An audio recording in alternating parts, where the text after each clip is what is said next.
Parents of 5-year-old girl losing hope in justice system. Registrar of Political Parties says parties too expensive to operate. And Papua New Guinea still has highest number of HIV/AIDS cases in the Pacific. This is National EMTV News with Lorraine Genia.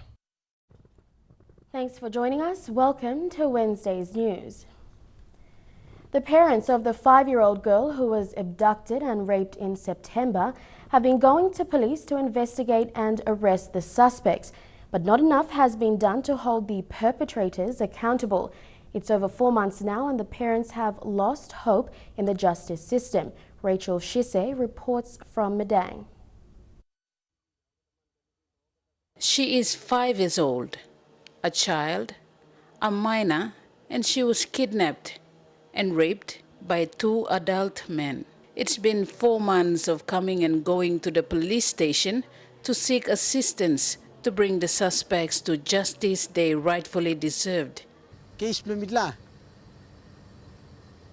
All delay him, all drag him now in 4 months now.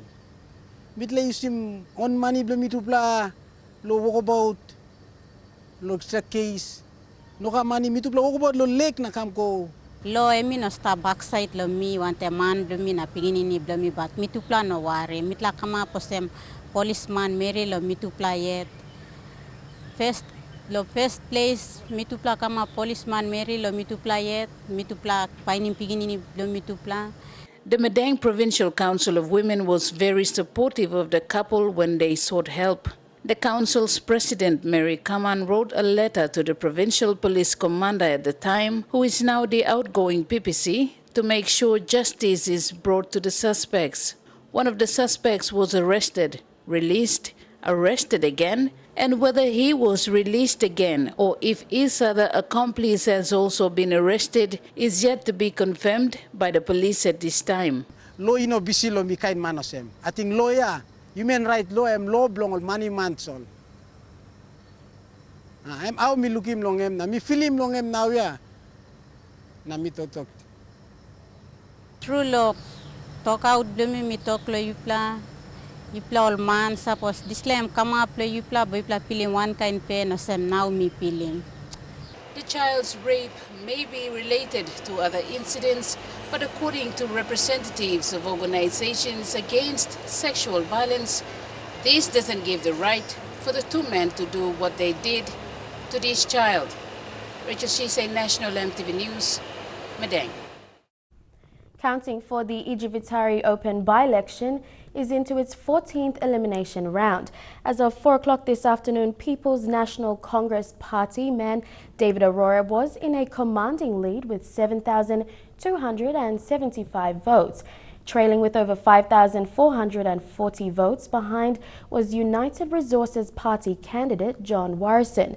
Richard Masera, an independent candidate, is in 3rd place with over 4,200 votes. With just 7 candidates left in the race, a winner is expected to be declared this Friday.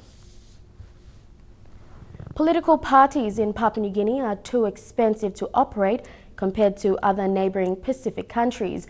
Registrar of Political Parties Dr. Alphonse Gelu says reports from party campaigns revealed that each party spends approximately over 300,000 kina per candidate during election. But Dr. Gelu says the total amount of money spent could be higher and urged political parties to provide factual reports.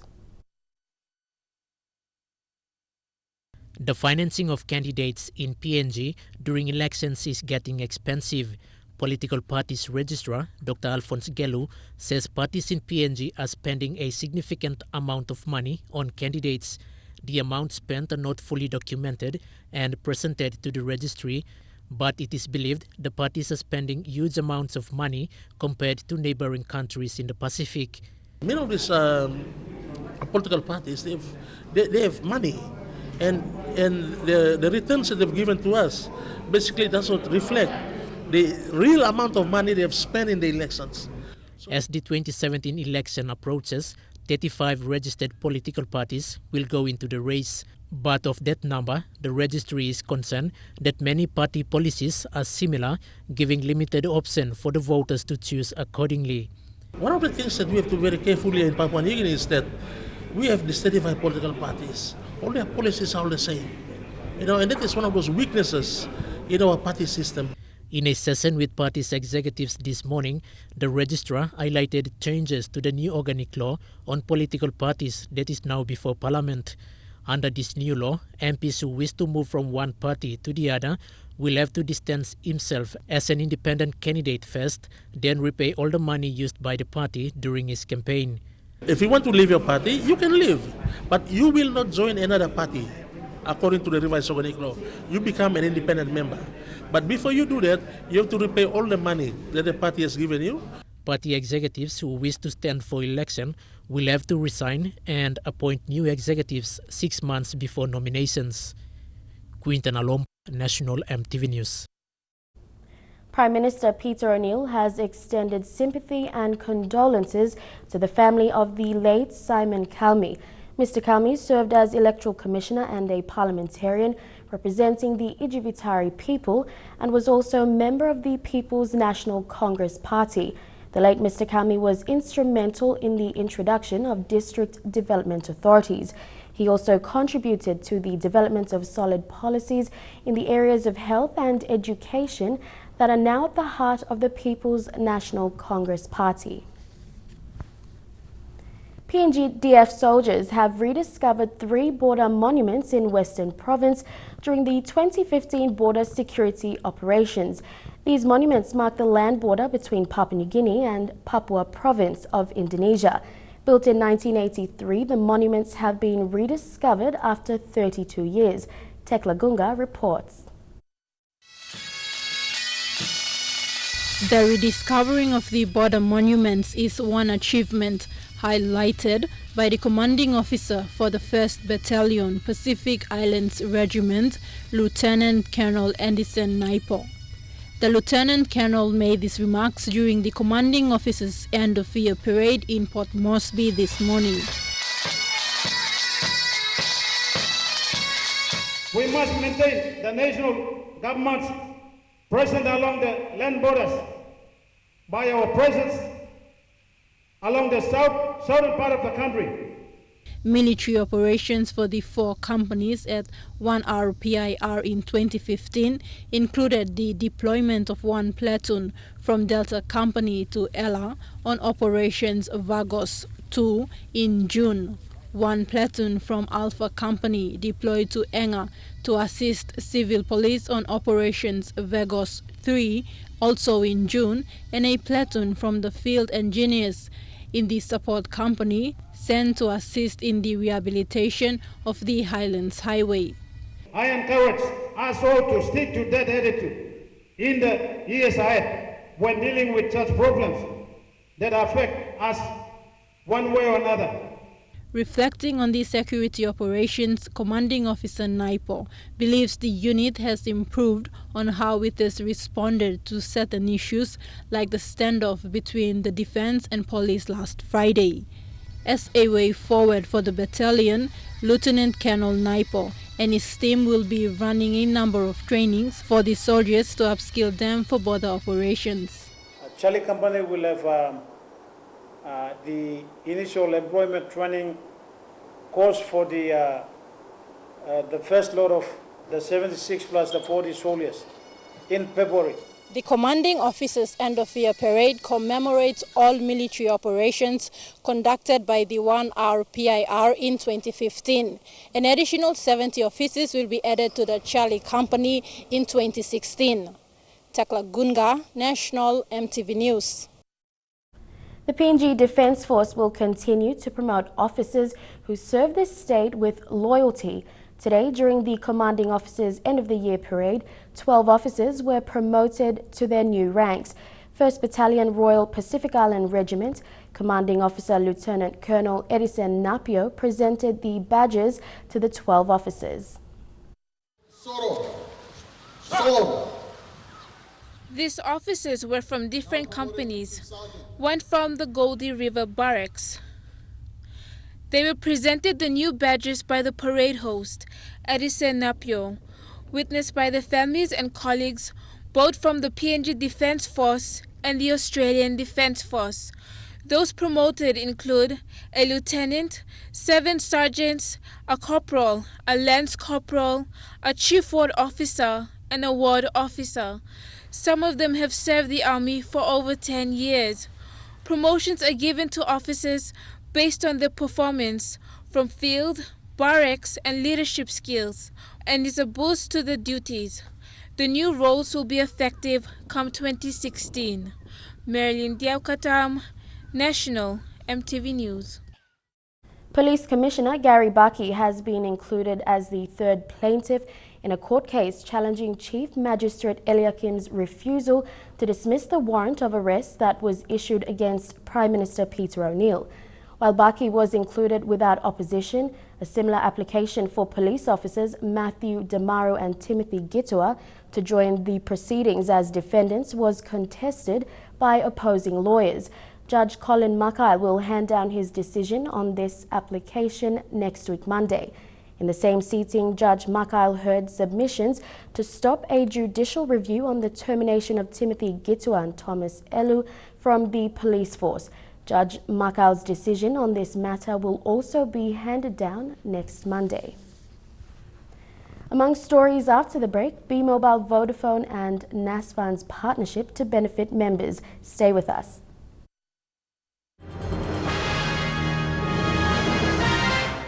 Welcome back. You're watching National EMTV News. Now, for the first time since its establishment 12 years ago, Milep Lutheran High School in Juaka Province had its 10th graduation. The school comes under the Lutheran Education Agency. However, due to its remoteness and limited road access, the school's last 9 graduations were held outside the school. More than 400 grade 10 students graduated today. Milep is one of the new schools in the province which has been struggling to have modern infrastructure apart from road access to the school. However, with the recent upgrade of the road from Kendu to Milep, students can now access the school easily. 30 grade 12 and 20 grade 8 students graduated from the AOG Secondary School in Leh today. The graduation was witnessed by friends, family, relatives and the hardworking staff at the school. The school has been in operation since 2012, with its pioneering students graduating in the same year. Since then, student numbers have increased as more parents look for private school alternatives away from the government schools that are often underfunded and teacher-to-student ratio unmatched. B-Mobile Vodafone has announced a discount for members of NASFAN Contributors Savings and Loan Society Limited. The markdown is on an Avio 750 dual SIM smartphone, which will be available at NCSL centres in Port Moresby from today. The smartphone will come with a pre-installed NCSL app, giving members immediate access to services.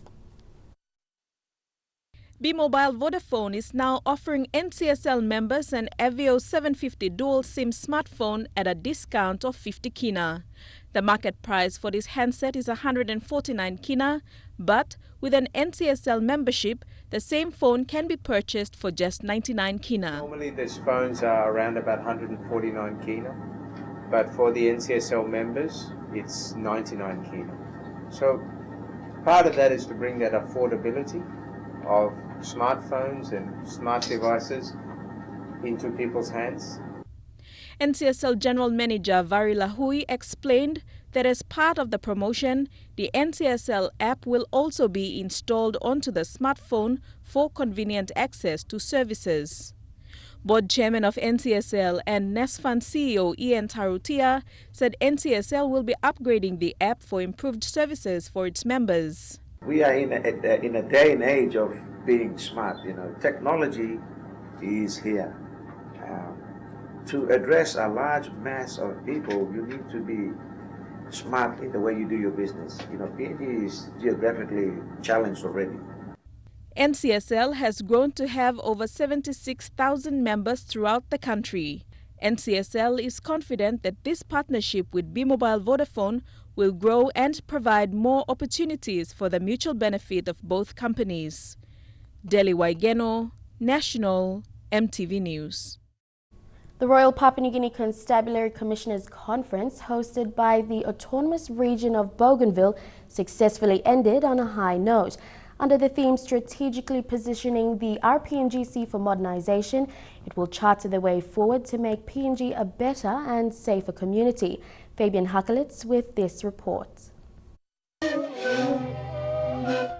For the Autonomous Region of Bougainville, hosting the Police Commissioners Conference is a milestone after ending the civil war on the island. Bougainville President Chief John Momis said this indicated it's safe and peaceful, and when the Autonomous Region is heading towards referendum. Momis spoke about police principles that have remained a challenge in the police force. A police officer must remain loyal and serve the interest of the state. The advancement in technology in many ways have changed the rules of the game. Law enforcement has drastically changed all over the world. Crimes have become more sophisticated. Law and justice have to keep up and step up on how to carry out justice and due process. RPNGC Police Commissioner Gary Baki wants to see more progress in the modernization program, guided by some statistic documents. If we want to translate this police force to be a modern police force, every one of us must take full responsibility.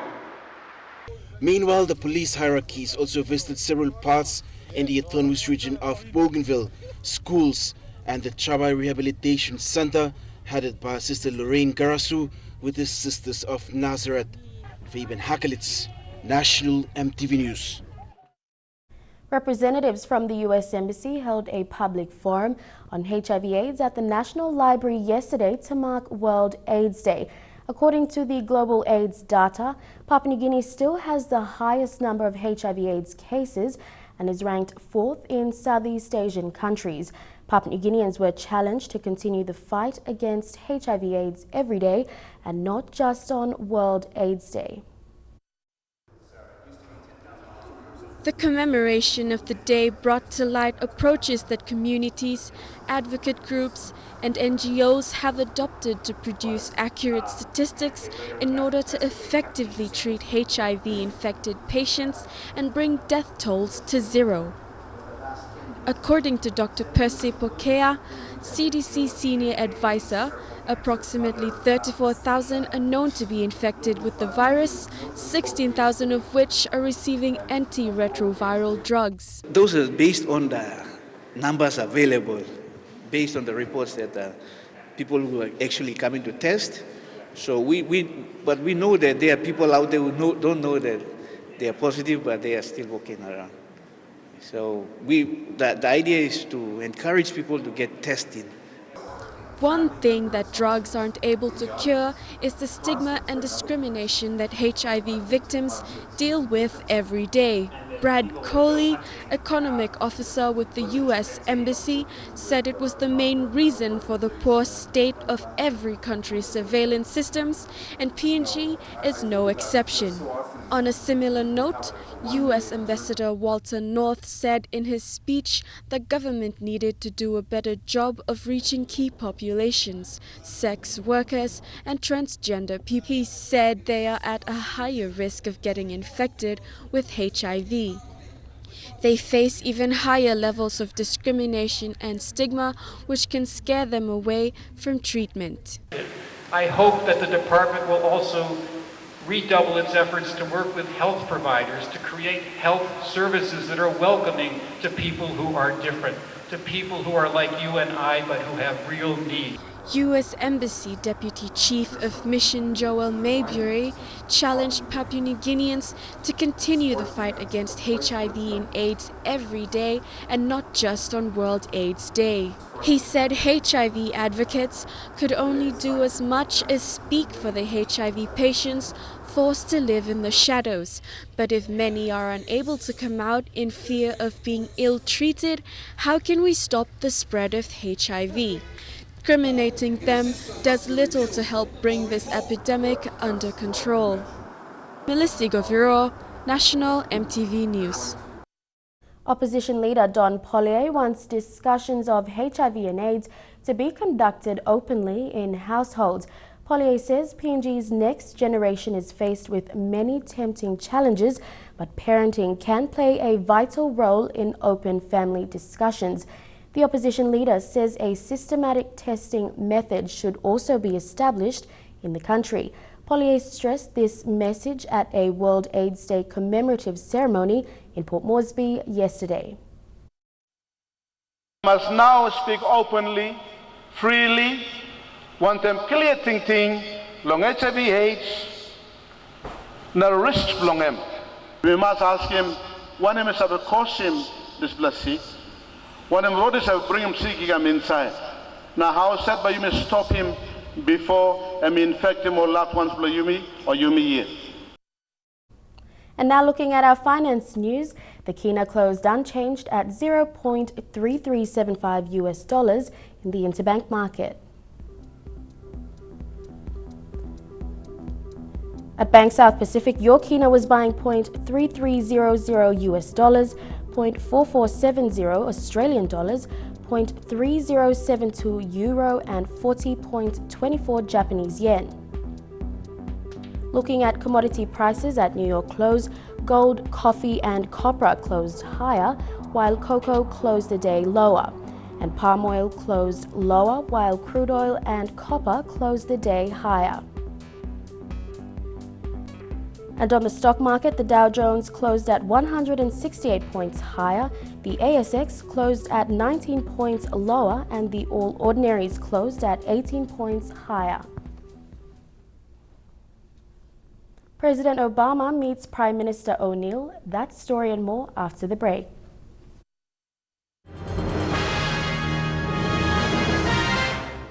Welcome back to the news. Now, Papua New Guinea's national flag carrier, Air New Guinea, has signed a preferred partner agreement with Australia's largest travel agent, Flight Centre. Chief Executive Officer Simon Fu said Flight Centre will sell and promote Air New Guinea's brand and Papua New Guinea tourism to a larger network of corporate travellers in Australia. Cheap flights, holiday packages, cruises, travel deals, insurance and more are offered through Flight Centre. US President Barack Obama met with Prime Minister Peter O'Neill and other Pacific Island leaders in Paris today for talks on climate change. President Obama expressed strong support for small Pacific Island nations who are among the most vulnerable to the impacts of climate change. He stressed that some island nations could disappear entirely, and as weather patterns change, more people would become climate refugees. He emphasized that the Paris Accord be transparent and reviewed periodically, and that the agreement also be legally binding. The US president also told the leaders he is an island boy, having grown up in Indonesia and Hawaii. The Motu Koitabuan people have voiced their concerns regarding the illegal land grabbing issue in Port Moresby. They have questioned the manner in which their customary lands have been taken away from them without following due processes. Eric Harupma with this report. The Motu Koitabu District Development Administrators, local level governments representatives and council members relayed their concerns today regarding the processes in which how much of their customary lands have been acquired. They claimed that with the increasing developments underway in Port Moresby, many of these lands have been acquired illegally and sold to foreigners by certain individuals who claim to be legitimate landowners. They said until recently they have realized certain individuals obtaining titles from the Lands Department to claim ownership over these lands. The department is the government institution that continue to deprive the people of Central Province and the Motu Koitabuan their rights to own land and their rights to protect the land. Papua New Guinean land tenure system comprises of 60% state land and the remaining 40% is customary owned. The Motu Koitabuan said during the colonial era there were no demarcations of these lands in Port Moresby extending to the fringes of Central Province. It was all customarily owned until independence when the PNG government introduced the Land Act reviewed in 1996, which vested the land rights to incorporate landowner groups. It's becoming uncontrollable. We can see that anybody can come in and just choose whichever area they. Meanwhile, they are now calling on those who have been engaging in illegal land grabbing to cease from taking away their customary lands. Eric Arupman, National EMTV News. The autonomous Bougainville government is projected to pass 3 more new laws. Autonomy Department Director Stephen Koloa said a memorandum of understanding would be signed in the joint supervisory body meeting next week for environment, fisheries and lands. The Bougainville Executive Council so far has passed 5 laws: Physical Planning Act, Bougainville Mining Act, Financial Management Act, Public Service Act, and the Education Act. Environment, Fisheries and Lands are the next that will be later enacted as laws. Mr. Kolo said these laws only apply in the autonomous region of Bougainville, which is different from the national government laws. It is usually the process where MOUs for new acts or laws are presented at the JSB meeting before any signing. The ABG must give a 12 months notice to request for transfer of powers from the national government that is part of the drawdown of powers and functions. The Autonomy Department is still proceeding with consultations and feasibility studies on other laws that could be passed in Bougainville. Fabian Hagelitz, National EMTV News. And Trukai Sports is up next. I'll be back with all the details.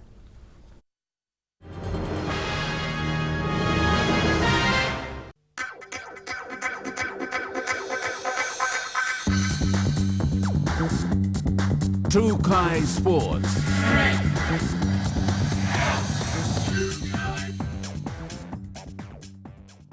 Welcome to Trukai Sports. Now, the participation of females in the code of boxing is improving lives and gender equality in the Macao area of Central Province.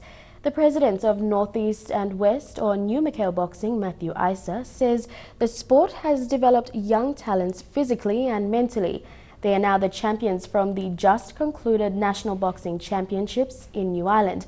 Quinten Allo met a rising star on the team, Elizabeth Baida. The code of boxing is now becoming a household activity for Elizabeth Baida. Elizabeth is from Amiaka village in North Macao, Central Province. Only 21 years of age, Elizabeth has never traveled outside her province since. But she was among 6 other girls who were selected from the local boxing association in Macao to participate in the national championships in Kaiwi. Boxing is a good game. Now first time me go play me almost no go through. Though it was her first travel outside Central Province, she managed to win gold in the 54-kilogram female division. The young talent is now aiming for the PNG Games. This game, boxing and belts. Elizabeth says the sport has developed her mentally and improves her way of living. Association President Matthew Isa, who is the newly appointed treasurer of the PNG Boxing Union, says the code has improved livelihoods of females in the community. Especially in our culture in Macao, male make decisions and everything, but because the girls are getting involved, I think the parents very supportive. It also changes the mindset of people, especially when the Pacific game, one of our girls won gold medal, and when they went back, there's a lot of changes. And people want to get involved in sports, especially the sports of boxing. The association has won 7 gold, 2 silver and 4 bronze at the Kaiwi Championships in both male and female categories, claiming the first position on the ladder. Quinten Alom, National EMTV Sports. Following the finals of the National Boxing Championships in Kaiwi over the weekend, there are still questions as to why Team NCD did not attend. Members of the team have expressed disappointment at their administration. A team member who wishes to remain anonymous said they waited for word from officials at the High Performance Training Centre on the 25th of November from 6 a.m. to 6 p.m, but were then asked to go home. The next day they gathered again with officials telling them there was no flights to Kaiwi and that the tournament had already started. NCD Boxing Association has refused to comment. Through a partnership with Kaiwi hotel owner Leo Badcock, the Canterbury Bulldogs team from the NRL has visited New Ireland Province at the end of each season since 2012. Footage from this story were captured in October this year after the Bulldogs visited Kaiwi. Elijah Levet also spoke to the owner of Kaiwi Hotel recently. Leo Badcock has lived in New Ireland for a good number of years and is the owner of the local Kaiwi Hotel. He is also a great fan of the NRL's Canterbury Bulldogs and is a corporate partner of the NRL club. After 3 years they arrived, so yeah, they've sort of, because of my sponsorship of the club, they wanted to come to New Ireland where we come from and put something back into the community as a corporate partner. They came up with the community development projects for the team to carry out after every season. Over the years, they have built classrooms for the Nehemiah Christian School and have held rugby clinics at different schools and communities in the province. We did awareness with the schools. We did a coaching clinics out at Taskell with the school there. We visited all the schools in town, Rawal, Sacred Heart, OSH, Katre. This year, 6 players flew to Kaiwi for the opening of the Nehemiah Christian School. There are plans for them to return and continue their service in the province, but that all depends on the managers of the club. So it's a bit hard to say what we're going to do because we have to get approval from the boss lady down there, Raylene. She's the CEO, so we have to wait. There are hopes of making it an annual visit, with many of the players showing interest. Elijah Levet, National EMTV Sports. The Coca-Cola Ipatas Cup competition will not commence for at least another month. It will start in the first week of January. Chief Executive Officer Timothy Lepa says the competition is being delayed because of the festive season. Over 150 teams have showed interest in the off-season competition, but only 64 teams will participate. Coca-Cola Ipatas Cup was supposed to be kicked off on December 18, 19 and 20. We postponed it to January 1st week due to most of the teams that are affiliated to the Coca-Cola Ipatas Cup throughout Papua New Guinea, most of them are students. So we decided to, Christmas is time where families get together for Christmas, some go holiday, and they do all sorts of, activities throughout Papua New Guinea, anything. So we decided to postpone the game to January 1st week. Trukai Sports continues after the break. Stay tuned. Trukai Sports.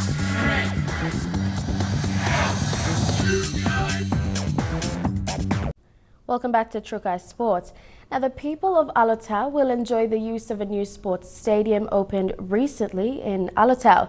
The new stadium was named after Alotau's favourite son, the late Abona Gaige. Vice Minister for Sports Labia Mayu was in Alotau to open the stadium, along with Alotau's MP Charles Abel. The town of Alotau is seeing establishment of new sporting facilities over the past 4 years. Local sporting codes have developed raw talents both from town competitions and LLG games. Netball and football are two sporting codes taking the lead in the province. But other codes like volleyball, 7 starts and now the introduction of Rugby League in 2016. Alotau MP Charles Abel says the new stadium open is a step in developing other sporting codes. Despite their size, Milne Bay people are serious in the sports with the aim of seeing new development of other sporting facilities in the provincial capital. The new Abona Gaige Stadium will be under the management of the Eben Town Pastors Fraternal. The stadium was built under a joint funding by the Alotau District and the PNG Sports Federation. The Urban Pastors Fraternal for the operation of the stadium to conduct their activities in office and crusades and whatnot, raise money for themselves but also look after our stadium, and you can see the PMV out there that is given to the Pastors Fraternal. Jack Lapave Jr. National EMTV Sports.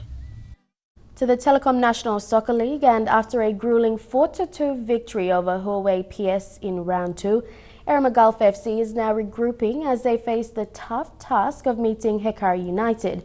With experience in the midfield, the coaching staff believes their players have what it takes to match the big guns.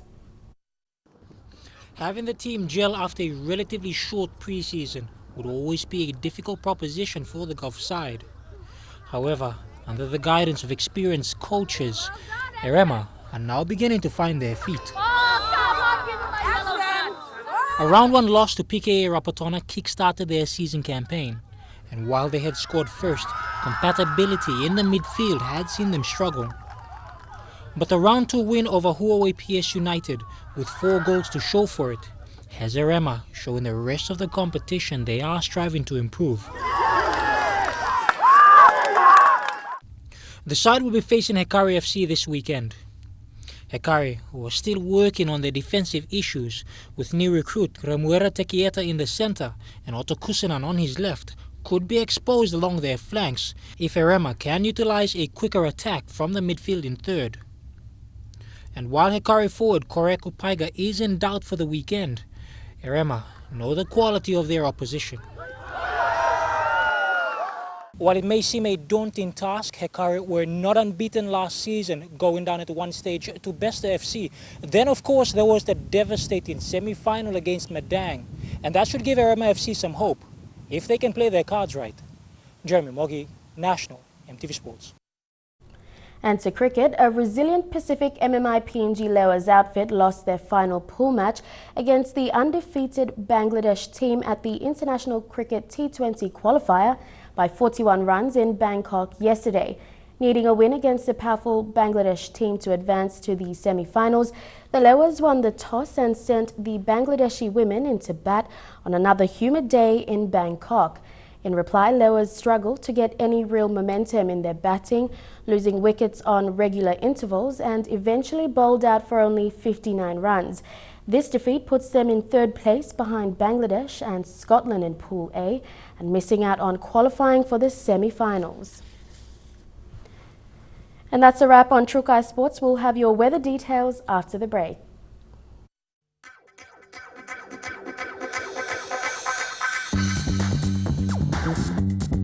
Trukai Sports.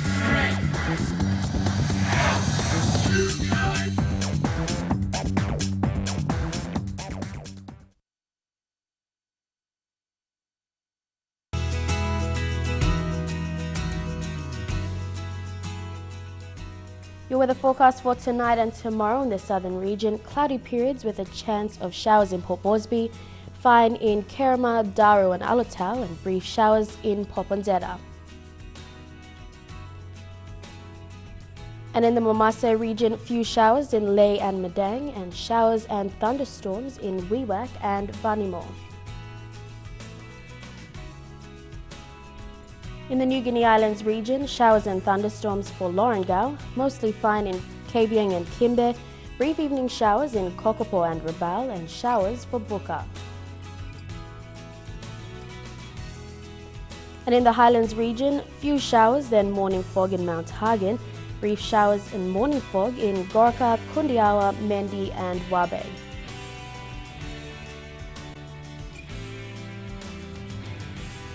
And your forecast for small ships for the next 24 hours: waters of southern PNG, Indonesian border through Torres Strait and Daru to Kiwai Island, to Kerema to Yule Island, to Hood Point to Samurai Island, and waters of Samurai Island to Cape Vogel, to Finchafen, and with waters of Finchafen including Vitia Strait, CRC Island to Tami Island, and Long Island with waters west of Long Island to Madang, to Bogia, to Wewak, to Aitape, to Vanimo and northern PNG, Indonesian border with waters of Manus and its western group of islands, and waters of New Ireland to New Britain, and Bougainville seas of 0.5 to 1.3 meters. And waters of eastern and western Milne Bay Islands seas of 0.5 to 1.5 meters.